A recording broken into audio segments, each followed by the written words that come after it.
Hello there, Leos. Welcome to your April 2018 tarot reading. So, my sincere apologies for not being able to deliver these readings for you since the month of January.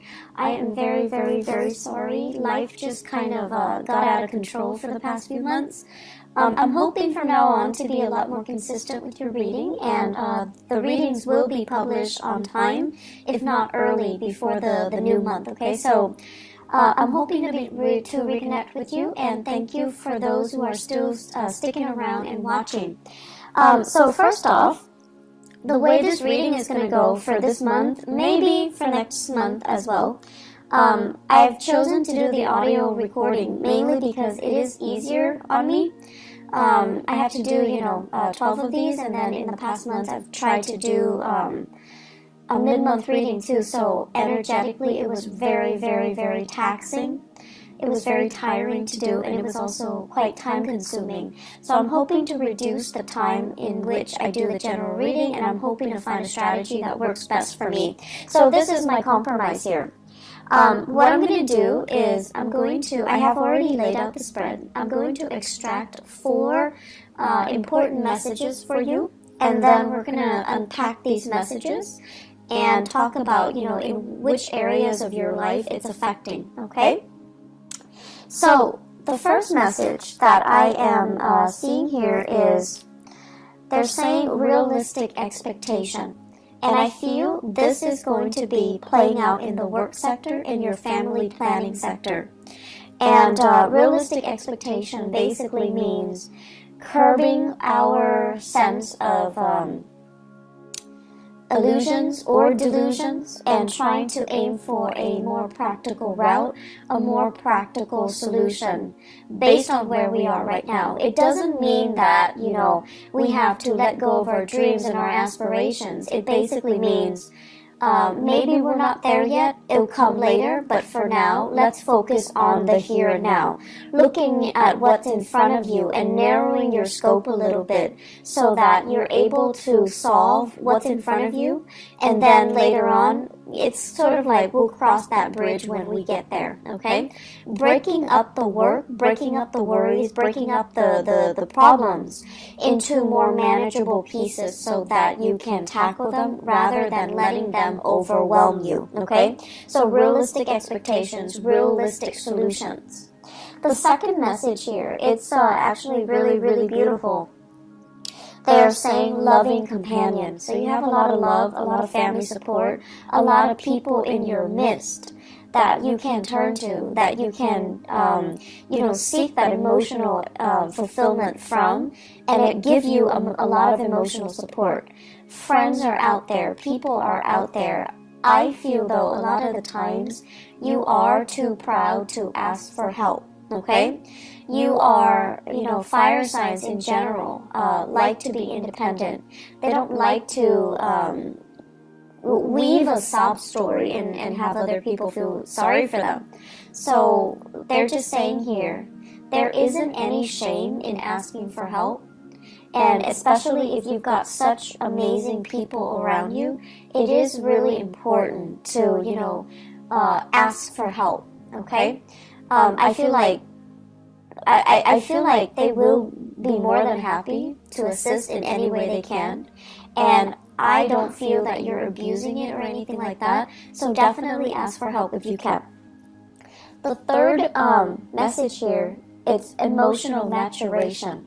And this is a really, really good message across the board.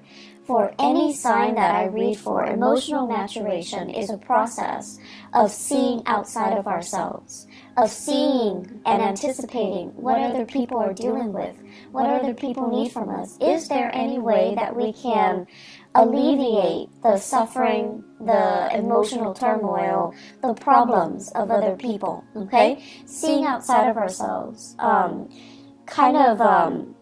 being a lot more considerate, a lot more thoughtful, in assisting other people. And it's not just giving assistance, but it's sort of like putting our ego, our needs aside so that we can understand and be in the present moment and have this mutual understanding, this sympathy and empathy and mutual rapport with another human being.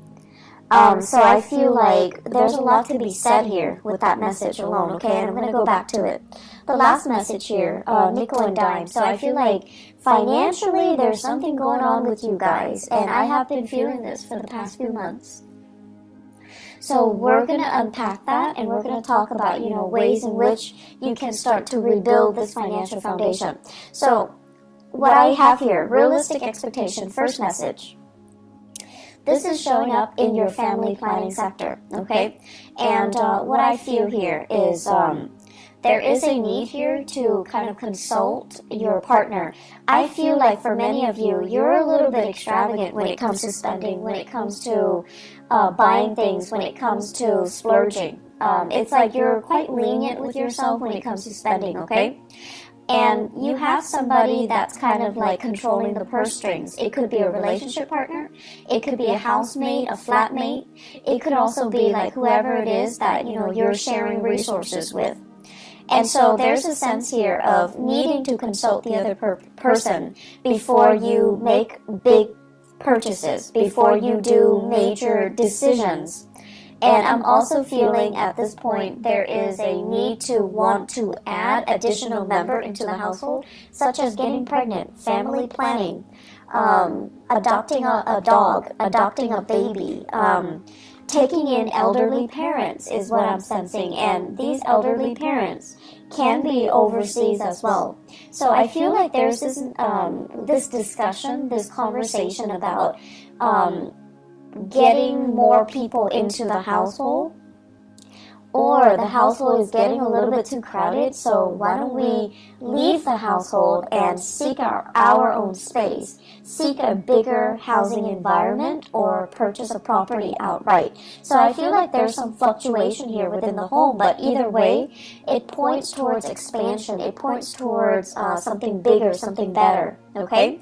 And so financially, whenever we want to move to a house, or whenever we want to bring another person into our household, we want the best conditions. And I feel like with you guys, family means so much to you. There's such a huge influence in your life, and you want to do it big. You want to do it justice. You want to do them justice. And so you tend to be quite generous with the way in which you want to, give them that financial resources, or you want to do it big. And I feel like the other person that you're sharing resources with, they're trying to tell you to curb your spending. They're trying to tell you to be conservative, and they're trying to tell you more than anything to be realistic. And I feel like the past few months, since the November timeframe, many of you had to cut corners, you had to skimp, and you didn't like that. You didn't want to have to do those things. And so it's gotten to the point where you're actually sitting down, and you're going to have to, be very realistic here. First of all, with the spending. Second of all, how much am I making right now? How much am I spending? So, the financial inflow versus the financial outflow, trying to balance that out, and trying to not succumb to emotional spending, okay? In the career sector as well, what I do feel is many of you are working in a capacity where you're doing a lot of consultation. So I feel some of you are like, I see some people coming to you, and they're like, what do you mean by this sentence? What do you mean by this paragraph? What do you mean by this idea? Can you elaborate? They're giving you something, you revise it, and you submit it to them. So this can be a manuscript, this can be a transcript, this can be like an essay, a piece of artwork. You're working on a consultancy basis, and you're working on a project basis. And so the financial inflow might not be, consistent. It doesn't feel to me like a regular 9-to-5 work. It seems to me like contract work. It seems to me like you're getting paid on a contract basis. But either way, I feel like you enjoy the work that you do. You're getting positive recognition. And I feel many of you are at a point where your career is just starting to take off. And in about 10 months time, it's gonna take off. It's like you're preparing things right now. Right now where you are, it's a little bit of a launching pad, okay? Like a stepping stone. You're taking these minute steps, and then you're going to take off. But I do feel it's going to be in about 10 months' time before you finally make it, before you finally launch, before you finally start to make the type of money that you're hoping for. So right now, be conservative, be realistic, and have these realistic expectations, okay? You know, the whole process about skimping, it's not fun. It's definitely not fun when we have to really watch what we're doing, and we have to be, you know, really conscious of it. I'm also sensing many of you are in the public eye for whatever reason, and a lot of Leos actually are politicians, are great teachers as well, orators, lecturers, and things like that. So I'm not surprised that you're in the public eye and you have really strong, you know, charisma and stage presence. So if you are in the public eye, you're also being extra careful about what you're doing and how you're being perceived and how other people, you know, how you are portrayed through even social media, even through, you know, newsprint. So I feel like you're trying to curate this persona so that you can, you know, maintain that good role model persona, so that you can, you know, be a positive influence for other people. So I feel like a little bit of management when it comes to how you portray yourself, how you want other people to portray you or to think of you. Okay, so a little bit of like reputation management. Not in a bad way at all, but I definitely feel you're erring on the side of caution when it comes to your image, when it comes to your spending, and when it comes to being very realistic about what is expected of you, what you can and cannot do, and being very honest about, I want to say, portraying that to other people. Second message, loving, they're saying as well loving partner, but they say the first message is loving companion. In partnerships, though, I feel like many of you are blessed with a very, very emotionally stable partner. And what's really interesting to me is a lot of the times, you know, So Leo, to me, the sign of Leo, it's very dramatic, okay? It's a fire sign, but it's also ruled by the sun. And I feel like, you know, you thrive in the spotlight, and you guys would make, you and Libras are great, great, great, great actors. And you like to, you know, stand up for your beliefs and stand up for the underdog, and really, you're quite militant when it comes to the things that you believe in, your ideologies, your sense of justice, and your sense of right and wrong, and your moral compass. You're very, very, very apt about defending what you feel is right, okay? But I also feel like there is a sense of spectacle and drama associated with the things that you like to do. You like high intensity. And so naturally, I see a lot of Leo people naturally attracted to a partner that is a little bit milder, a little bit more distant, a little bit more emotionally controlled. And I feel like you're naturally drawn to these people because of differences. But you're also drawn to them because I feel like they make you feel stable. When you're interacting with them, they help calm you down. They help to really, really mellow you out.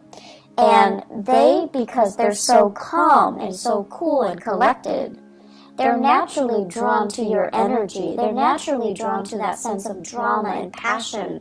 And there's just immense chemistry. So you have a partner here that is very, very like, it's like a calm lake, okay? Someone who's really, really, really, really calm, and they're great under pressure, and they never act out of character. They never break that facade, which I think is really admirable. So you have a partner here that is kind of someone who's like, I don't want to say indulging you, because that sounds so patronizing, but I don't feel like it has any negative connotation. So for example, I see you guys excitedly, coming home, and you have this latest project, this latest idea that you want to implement, and you're like, talking a mile a minute, excitedly gesturing and telling your partner about everything that you experience and what you're planning to do. And I see your partner sitting there kind of smiling with a little bit of a smirk, because they're amused. They're amused by how excitable you can get. They're amused by how passionate you can be. And they're amused by how, totally immersed you are when you are passionate about something. I feel like that's why they're really, really drawn towards you guys. And you know how when you watch children, when they're really, really immersed in something, they're like so happy. They're just so pure, and just all you see is this ball of joy. And that's what it feels like to your partner when they're observing you do something. They're just amazed by how, I want to say, single-minded you can be when you are really, really passionate about something. And so you've got a partner that is really emotionally supportive. You've got a partner that is, it's like they're willing to go above and beyond just to capture that moment, just to, sustain or recreate or to maintain that moment so that you can be so happy, okay? Like they love seeing that in you, and they're willing to jump through hoops to make it happen, just to realize your dreams, just to make you constantly that happy. For many of you, I feel here you have a water sign, a Pisces, Cancer, Scorpio. This is a person that is really, really, really grounded. They love you, they support you, and they don't feel threatened at all by your achievement. So, needless to say, I just feel like a good partner should never feel threatened. A good partner should always emotionally support us from behind the scenes if they need to, okay? But some couples, it's really difficult for them to share the spotlight. But I feel with your relationship partner, you've got somebody that is really, really, really willing to get their hands dirty, willing to, like, make it through with you, willing to, go through thick and thin with you. So you've got somebody who is really amazing by your side. For others of you, I feel here an earth sign, okay? So a Taurus, a Virgo, or a Capricorn. And I'm sensing like, so if it's an earth sign, the tendency is like this. You give them all these ideas, and rather than just being quiet, they're going to say like, okay, you can do this, but you're going to need to change these things. So it feels a little bit like they're poking holes in your theory, and you're going to feel like, but this is just the preliminary stages. I'm just thinking about this right now, and this is not the final product. And so you're getting a little bit defensive. But this person, the way that earth signs operate, they show they care by listening to you and giving feedback. That's just the way they are programmed, and that's just the way they operate. And they're not like the water sign where they can sit there and, support you from behind the scenes or, do anything that you help them. But the earth signs, if you need their help, 100% they will be there, even if they don't agree with you, even if they feel like this is like a pipe dream, it's never going to come together. If you need their help, and if they can be of assistance in any way, they're going to be there. They're going to be the one passing out the flyers. They're going to be, up at 3 a.m. with you, drawing, making posters, painting murals, and things like that. So people show their love in different ways. People show their support in different ways.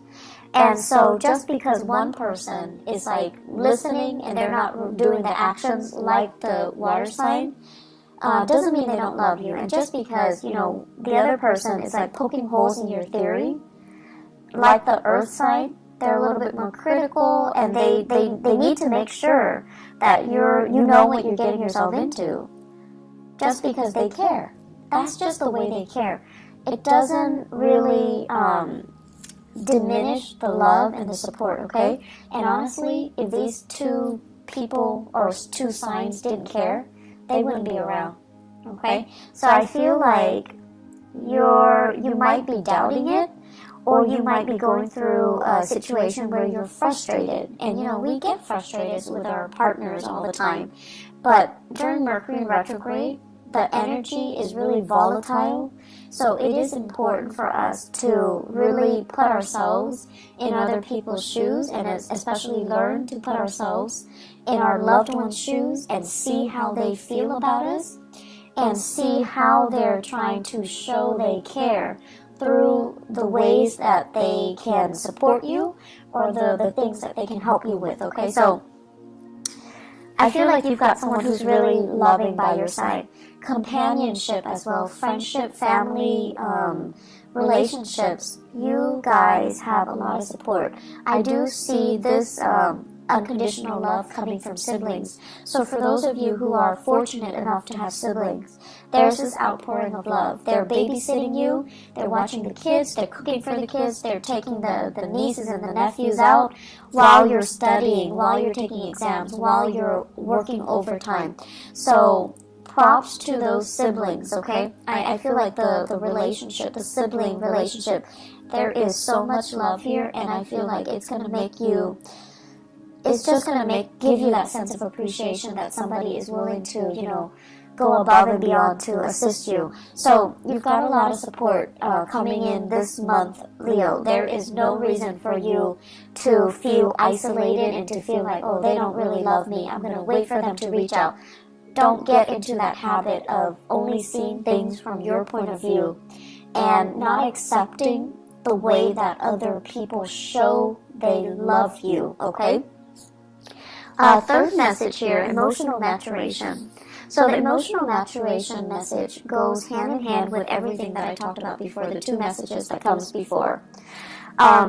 You're at a point where recently, as of, I'm seeing the time of Scorpio last year, so November 2017, things were a little bit rough for you. So I feel like there was a major disappointment here.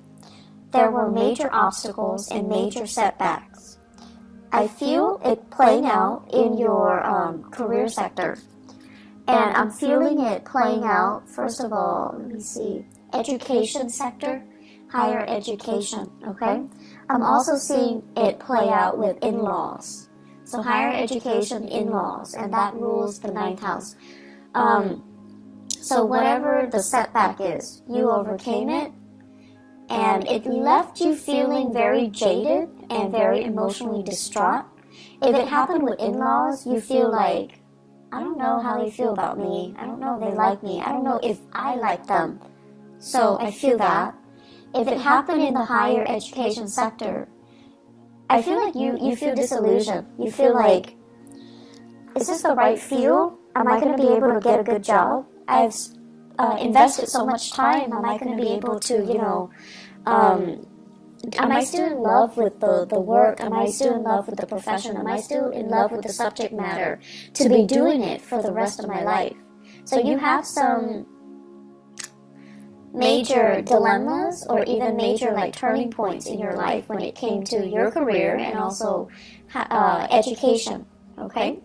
And when it comes to the career sector, it's almost like you had to, I'm seeing here, the work itself shouldn't be physically taxing, but it was very physically taxing. I see you traveling distances, like huge distances. I'm seeing you operating or working on uneven terrain in areas that are like, you know, it's like you have to be the one to create that trail. it's like you're in a virgin land, and there isn't a trail that's already created for you, so you have to blaze that trail.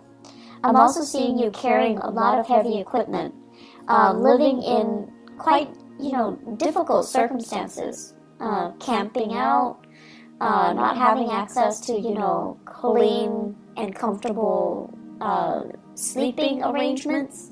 So it's kind of physically difficult, okay? Like it's physically taxing, it's exhausting. So I feel like you were really challenged.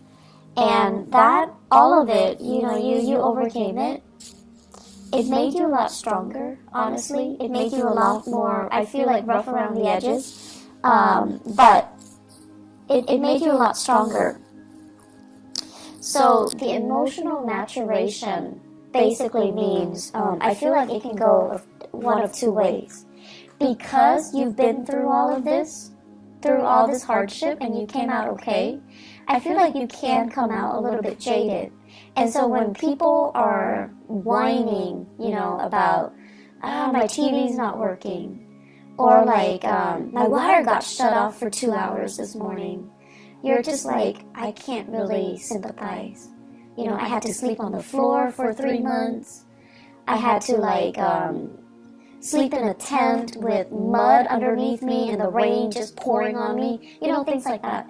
You've endured your share of hardship, and now people are telling you about very mundane problems, and you're brushing it off because you can no longer relate. And I feel like that is a little bit of a negative way of incorporating this emotional maturation process, okay? So it's important for us to be appreciative of what we have. And so definitely it's annoying when these people are coming to you and they're whining about things that don't really matter. But it is also really, really important for us not to look down at people and to meet people where they're at. So obviously, whoever that's coming to you, they're kind of spoiled, they're kind of, they haven't really endured hardship, okay, quote unquote hardship. But it doesn't mean that you can just brush them aside, and it doesn't mean that they don't have their own issues, okay? But I feel like you're distancing yourself from those types of people. You're distancing yourself from the really privileged types of people who are whining about really mundane things. I do see emotional detachment coming in for you. And then for others of you, because of this emotional maturation process, because of everything, the hardship that you've had to go through since the November timeframe last year, you're coming out on top. You're coming out a better and a stronger person. You're becoming a little bit more, a lot more considerate. And I almost feel like you want to share your expertise, you want to share your skills, you want to share your best practices with other people. And I feel like you're doing this kind of like of your own volition. So you're seeing somebody struggling and you're like, hey, I was, going through that last year. Let me give these people a few pointers. And then I see you put in a position where you're teaching them, you're guiding them, or you're giving them, pointers as to what they need to do. Okay, so it's actually a really beautiful process because you're sharing your knowledge and you're sharing it in a way where you intuitively know it's going to help them. They're going to be where you were last year. They're going to be in that same spot. And whatever pointers you can give them to really help ease and facilitate that process for them, that's what you're going to do. If people are whining about mundane things, just let them whine. Don't let it get to you, okay? And then whatever capacity you can help people, definitely do so. The final message that I'm going to leave you guys with here is nickel and dime. And the nickel and dime isn't so much about being bankrupt or being, destitute. It's more about foregoing immediate pleasures for long-term gain, okay? So you're really, really, really, really thinking about, I feel many of you the way that you're thinking about money is definitely going to change for the next 10 months. And the way in which I feel like your framework regarding money as a means to an end and not an end in itself. And I know that sounds really cliche, but it needs to be said.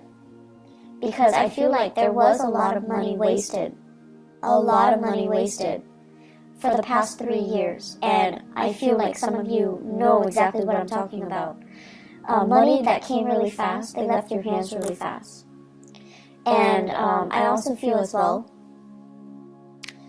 let me see, money that you thought was going to be around forever and ever and ever.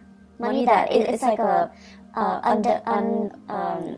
it's like a bottomless well, okay? You need it, it's there. You need it, it's there. Or the work situation was so prosperous. You worked and there's that paycheck, but something happened.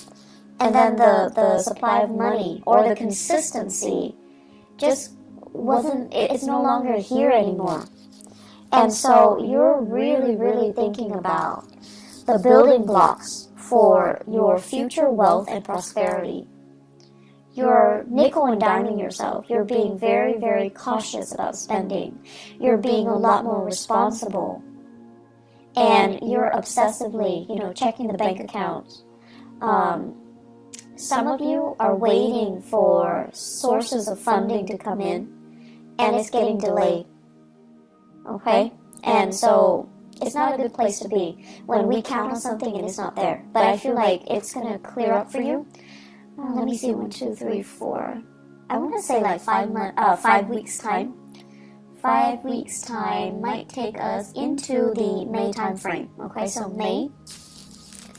I'm also sensing as well, it's just like the financial situation is a little bit unstable right now. Keep trucking on, keep saving. And I know it's not fun to, have to nickel and dime ourselves. And to have to, be super, super conservative. And I feel like the only danger for you guys is you have to do it for so many months before you're just like, F it.